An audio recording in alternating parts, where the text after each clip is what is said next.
Hey Dennis, it's Man of Truth. I want to thank you. Thanks for having me on CnBC. I thought it was pretty funny and in a lot of ways pretty flattering. So thanks for showing me for a minute or two on CnBC. That was interesting and I thought it was pretty funny. So thanks. Anyway, I've been thinking about that issue and I have a lot of other things on my mind. So I thought I'd just maybe do a quick firewire to you and also to the several thousand people I have out there watching my videos.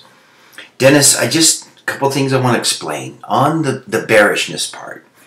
And thanks for raising the question whether I went to Harvard Business School or not. I thought it was amusing and funny because most Harvard MBAs don't. They're not dressed like this. They're not wearing a muscle shirt or a tank top. But it's pretty witty and very funny. But I think the true bears, Dennis, the true bearish people have figured things out to the extent that they have a place outside of New York City or outside of Boston or outside of San Francisco, or outside of Tokyo, because they realize that the financial system is ending as we know it. And just as an aside, capital markets, which is the study of capital markets there at Harvard Business School back in the day when I was there, which was 1989, Section C, I did receive a Category 1, which is the highest grade awarded there at Harvard in capital markets. So, Dennis, just a couple things on capital markets. You might be watching these things.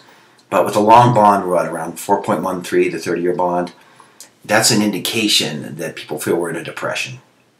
The inflation hasn't hit yet, but inflation would be bailing out people with car loans and house loans, and it's not happening yet.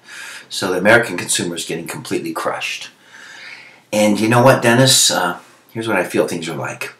It's kind of like the movie Braveheart, and I think everybody that's watching this video, everybody, even you, if you haven't watched it, I think you should rewatch the first 30 minutes of Braveheart. I can't even turn it off usually after I watch it, but the first 30 minutes.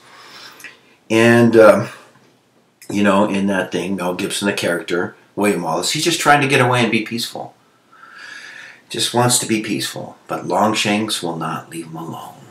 Well, the American citizen, the government will not leave them alone.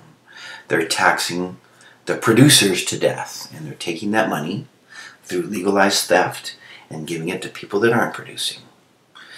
And there's even a movie coming out now by that really fat guy that's out of shape, Michael Moore.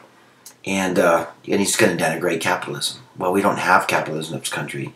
And socialism, which is the road that leads to communism, which has murdered millions and millions and millions of people and depressed billions of people, is not the solution, despite what will come out in this movie that Michael Moore's coming out with. But, Dennis, I feel it's like this, just to get the message. There's a movie moment that I think shows what it's like. William Wallace put up with it, and then they killed the woman that he was in love with, his wife. They killed her. And he didn't give up. In fact, he came back riding that horse, remember? He came back into town like this. And he looked at those guys, he looked at his enemies right in the eye, he looked at them. And at the right time, Dennis, he looked at him and went, "Fuck!" And he took action. The real American patriots are getting ready. And they're going to take action. They're not going to take the destruction of their country lying down. They're going to take an intelligent, effective action. And they are going to have God on their side, who is real. So take care, Dennis. Get ready. And all you true patriots out there, get ready.